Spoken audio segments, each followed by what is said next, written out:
title of my topic is bubble economics. And of course, bubbles are how we get to the spot that we're in. And I'm not going to talk about tulip mania and John Law and all that, but I did want to mention some things from the Roaring '20s. And of course, the Roaring '20s did lead to the Great Depression that may sound familiar. In the 8-year period up to the boom, or 8-year period of the boom, the money supply increased 62%. Auto companies produced 1.6 million cars in 1919. By 1929, they were producing 4.6 million cars. All kinds of new appliances were sold.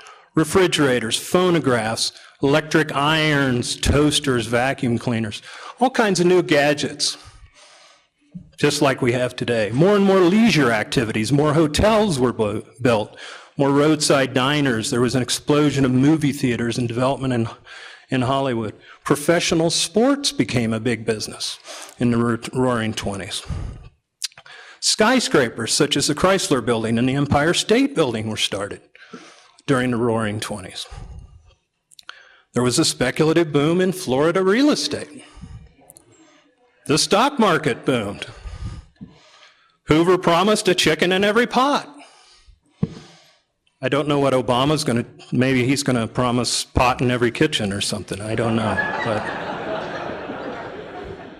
But I always talk about speculative, the economics or bubbles of economics in the framework of Murray's disastrous effects of inflation during the boom that he's outlined in What Has a Great Book, What Has Government Done to Our Money? And the first one that he talks about is inflation confers no general social benefit. Just creating more money does not create more benefit for everyone. And it just redistributes money to the first people who get the money, who receive the money.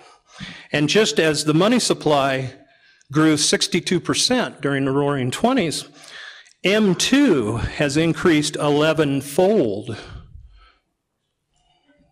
since 1971, when the last ties of the gold standard were there.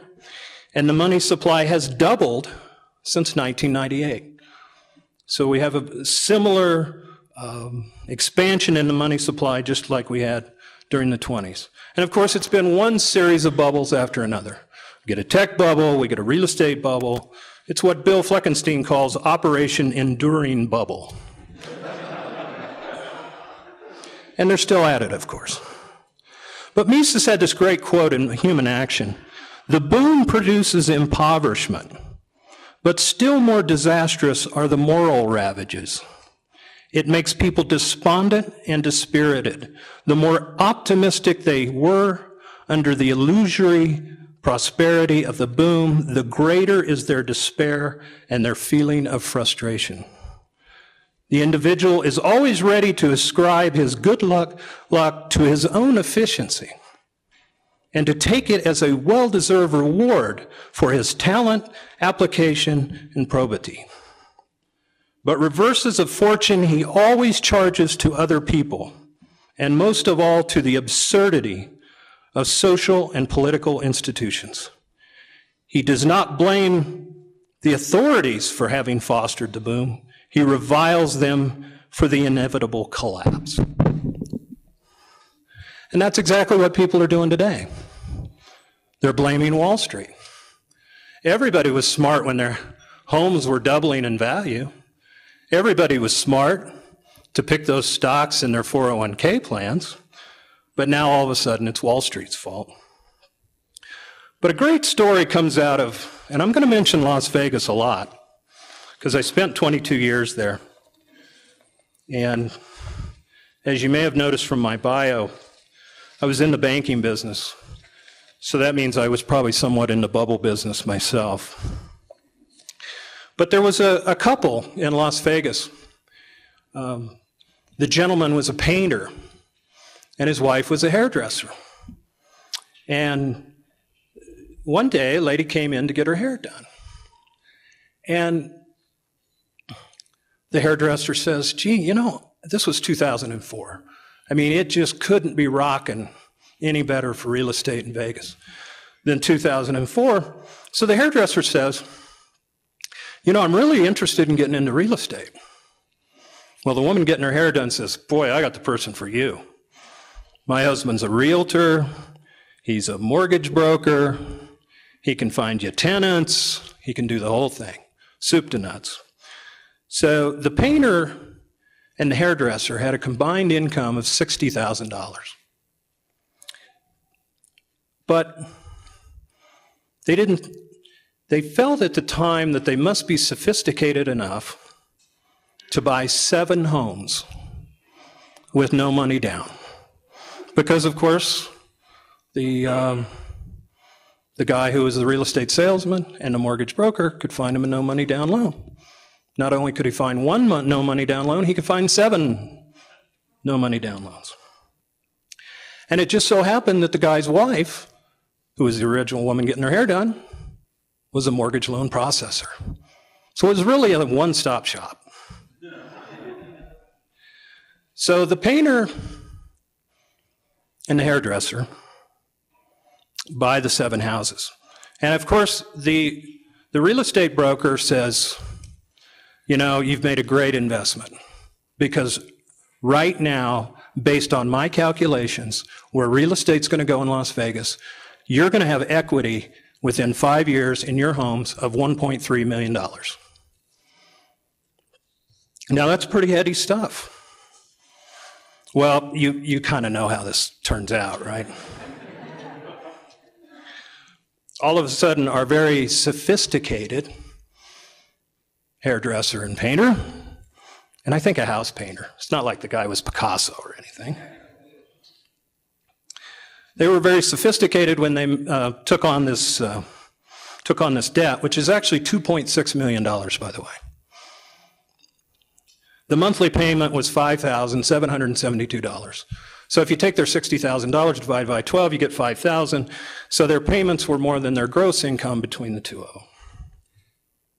So they took on $2.6 million worth of debt with the hopes that the properties would be worth $4.4 million within a couple of years.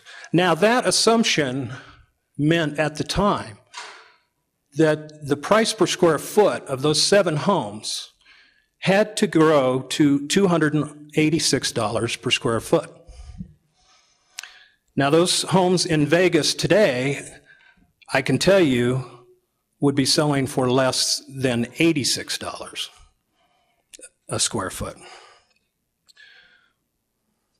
So you might think these folks just filed bankruptcy, learned a lesson, gee, we weren't as smart as we thought we were, and go on about their business.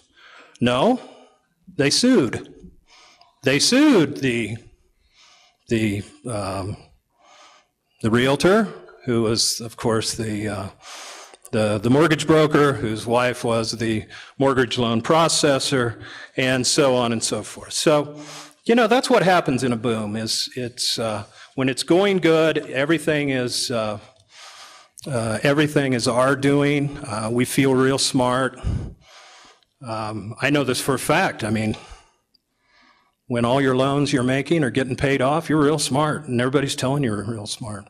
But then when things don't work out, they don't think you're so smart. And it's the same way with these investments. So that really, I think, really is captures what Mises was talking about with that quote. Second thing that happens in a boom is inflation distorts business calculations. In fact, there's entire business plans built on a boom. The ability of people to borrow and consume, and I think we're seeing this all over the place. Look at the recent bankruptcies that we've had. Circuit City, Sharper Image, Goodies, Gottschalk's, CompUSA, Levitt's Furniture. And in Vegas, we would have never imagined that Station Casinos, MGM Grand, Harrah's might possibly go bankrupt. Herbst Gaming already has. And now the Riviera is talking about it. So all these business plans that seem like a good idea don't work out. And that's not to mention real estate. We all know about real estate. What you may not realize is there's more excess real estate coming online this year. 93,000 high-rise condos coming online, a 28% increase in the inventory of high-rise condos coming online this year after the real estate bust. But of course, when you build a big, tall cylinder, it's not like you can quit halfway up. You got to go all the way. And then you got to try to get people to close. And that's what they're having trouble doing. Even if you're the Donald has problems all over the United States. He's got a nice tower in Las Vegas, and it was completely sold out within days. But when the project got ready for people to move in, he's only closed 25% of his sales. He's actually been quoted as saying, "We're really doing very good in Vegas," if you take into account that Vegas is in a depression. So that's keeping the sunny side up, I would say. So 93,000 condos, 12,000 of those are in New York and New Jersey. I don't think they're creating a whole lot of new jobs in New York right now. In fact, they may be bleeding a few jobs. 4,000 in Vegas, 5,500 in Chicago, 3,500 in Florida. So you'll see more and more real estate fallout. The other thing that inflation does during a boom creates illusory profits and distorts economic calculation. And what the free market does best is it penalizes the inefficient and it rewards the efficient. That's what capitalism does best. But when you get a boom, high tides lift all boats. And I know this. I used to have borrowers who built houses, and they were continually over budget, and they never got anything done on time. But during the boom, were they penalized? No, because the price went up. In fact, they thought they were doing the right thing. They were smart by being over budget, and it took them an extra 6 months to build the houses, and that was great. The price went up. They must have been smart for that to work out. Well, that's not what's supposed to happen. And of course, the boom penalized those folks. The other thing that happens with these illusory profits is everybody wants to get in on the boom. Everybody thinks they can do anything. Doctors become real estate developers. It's my favorite example. You go into a doctor, all he wants to do is talk about a real estate development. Actually, my best example is strippers who become day traders.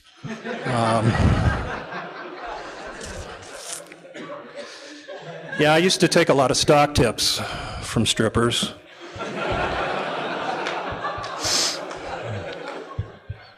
But I stopped. And actually, I can actually tell you what stock it was. Golden Bear Enterprises. But anyway, poor Jack. It just didn't work out. The other thing that happens is the quality of work goes down during inflation. They're trying to build houses as fast as they can. They're trying to build products as fast as they can. There's no emphasis on quality. There's no emphasis on how long things will last. And that was certainly the case, I'm sure probably here in this area, certainly the case in Arizona, California, and Nevada. Houses, you had attorneys scouring for construction defects. And it's certainly something that happens during a boom. The other thing that happens, people become enamored with get-rich-quick schemes. They scorn sober effort to get in the house-flipping craze. Bartenders become real estate agents and mortgage brokers. I remember guys in the locker room at the country club being on the phone telling somebody that he was on the list to buy a home at 9 different new home tracks. And that was his business plan. Because if you got on the initial waiting list, it was for sure that immediately after the home was built, he was going to be able to flip the house and make $50,000 or $100,000 per house. So he's going to become a millionaire just that way. In fact, entire countries have done this with the with the CDO market. When you look at Iceland, Iceland has become one big hedge fund. And you're going to have entire countries now go broke. I remember I had a borrower's a real estate developer. And we went to dinner one night. He brought his girlfriend. And so I said, Harry, how'd you meet your girlfriend? Well, I was driving through our project one night, and I saw a girl jumping over a fence looking at the homes. She was a school teacher, and she wanted to buy a home, and she didn't have time during the day to tour the models, so she was looking. So he caught her. But of course, by the time I met her, was she a school teacher anymore? No, she was selling real estate for my borrower. And is it any wonder, in Vegas during the boom, there was 17,700 real estate agents. That was one real estate agent for every 100 people. I mean, it was hard not to have a bunch of friends who were real estate agents. Strangely enough, now 1 in every 60 homes in Las Vegas is in foreclosure. Those two probably match up somehow. I read in the Wall Street Journal recently that the downturn will be less severe because the service economy is more stable than farming was during the Great Depression. And I thought, that doesn't make sense.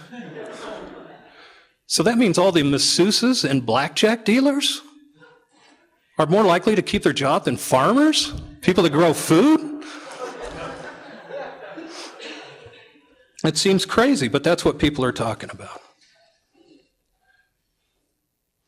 And of course, the thing that everybody wants to get involved with during a boom is banks. Investing in new startup banks was all the craze all over the country. And investors in small community banks in Las Vegas made a lot of money. And it was just assumed that once you got your bank open, that it was worth 1.5 times what you'd put in it. And if by the time you showed a profit, then your investment would have doubled.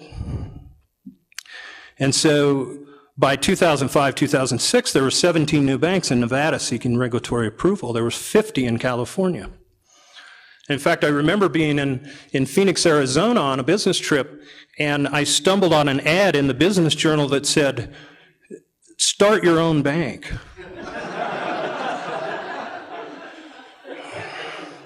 www.startabank.com/how-to.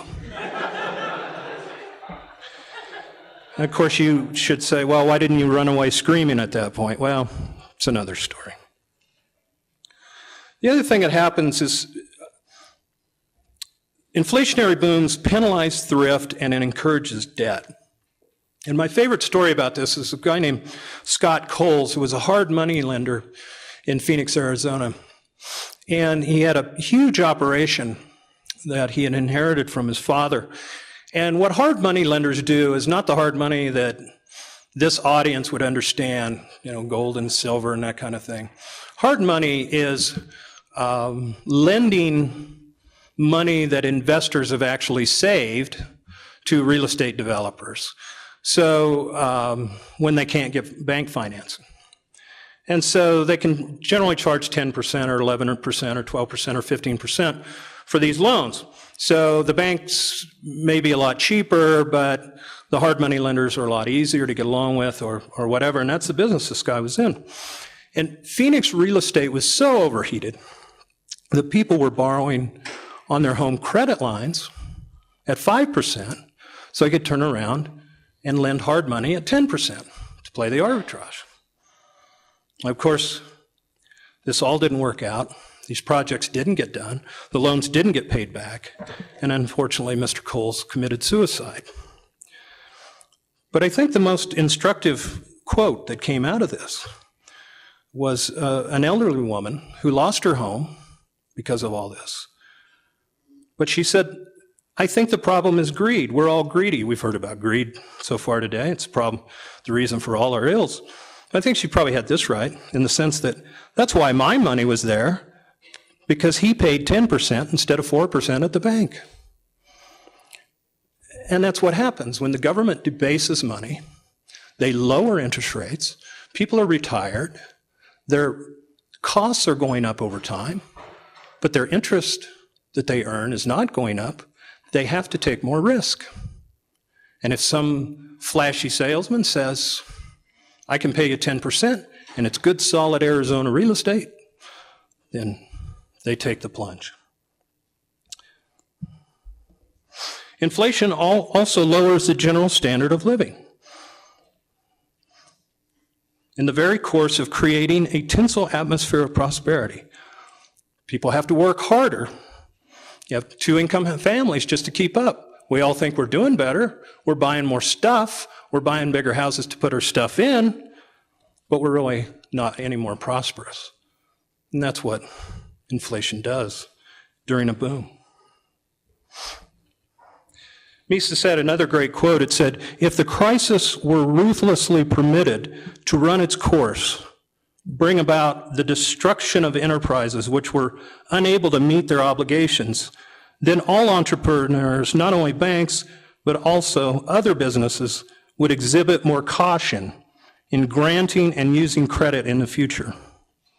Instead, public opinion approves of giving assistance in the crisis, then no sooner is the worst over than the banks are spurred on to a new expansion of circulation credit.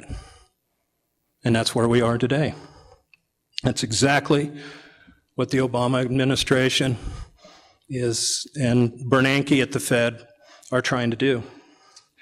But there was a Treasury Secretary once upon a time in 1929 named Andrew Mellon. And he told Herbert Hoover, he said, liquidate labor, liquidate stocks, liquidate the farmers, liquidate real estate. It will purge the rottenness out of the system. High costs of living and high living will come down. People will work harder, live a more moral life. Values will be adjusted, and enterprising people will pick up from less competent people. Herbert Hoover did not listen to Andrew Mellon. And believe me, Tim Geithner is no Andrew Mellon. Thank you.